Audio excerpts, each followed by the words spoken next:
Hi, I'm Jeff Patterson with Home Repair Tutor, and in this video I'm going to show you how to install the Yale digital door lock. It's like this one here.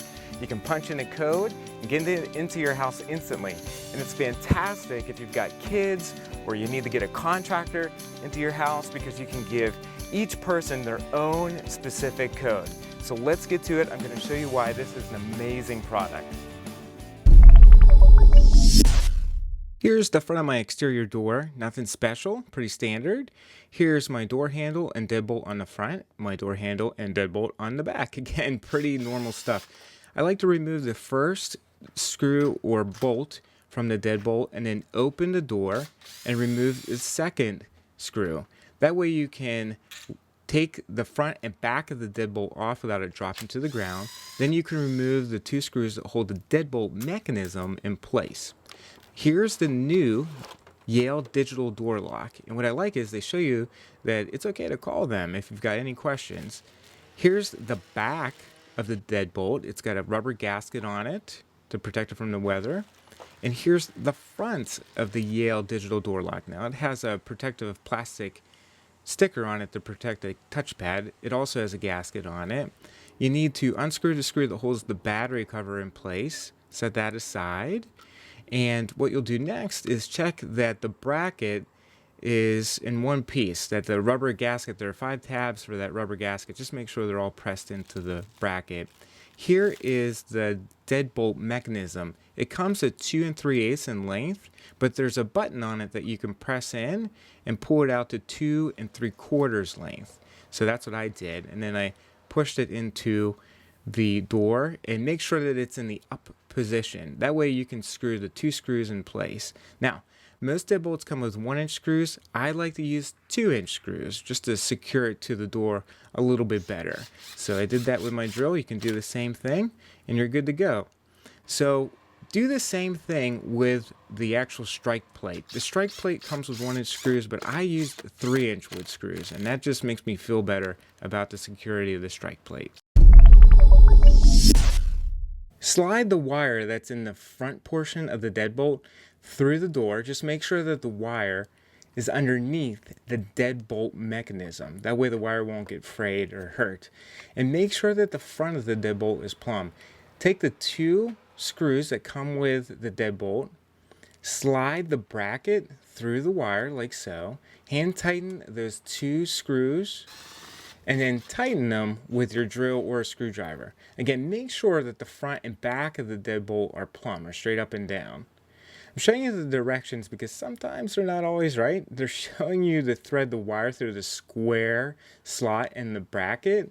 And as you can see, that's not the right way to do it. So just use your common sense. Here's the back and front of the deadbolt. It might be a good idea to test the operating mechanism of the deadbolt. Just make sure it works smoothly before you install it. There are 2 holes in the back.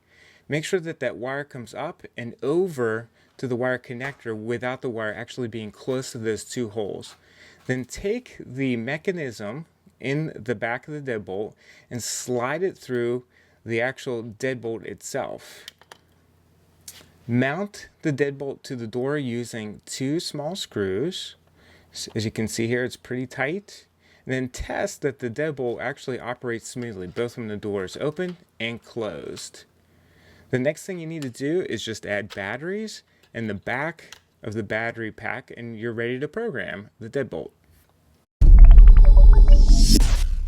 The next thing you have to do is register a master code. So follow the directions on the keypad.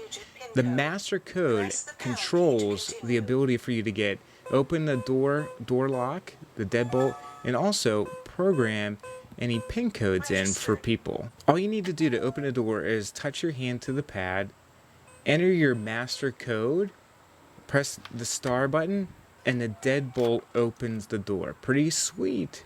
To lock the door, just shut the door, and again, press your hand on the keypad, and the deadbolt locks. Awesome.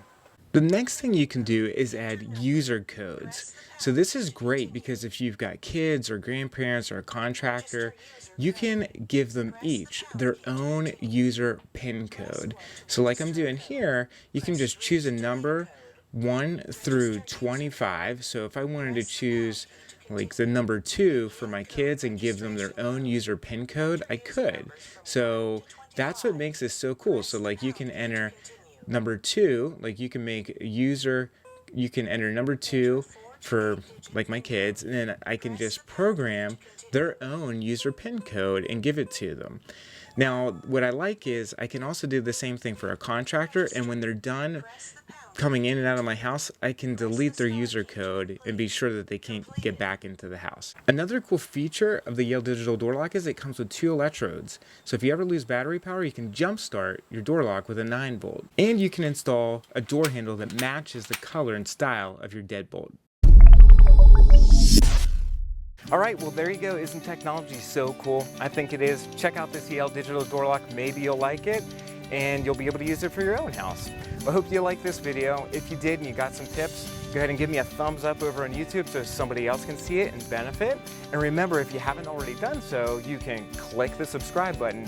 That way, you'll view my videos every single Friday when they come out. There's a new DIY video that comes out every single Friday for you, and it's meant to help out. So thanks for watching my video. I really appreciate your time. Take care, and I'll see you in the next one.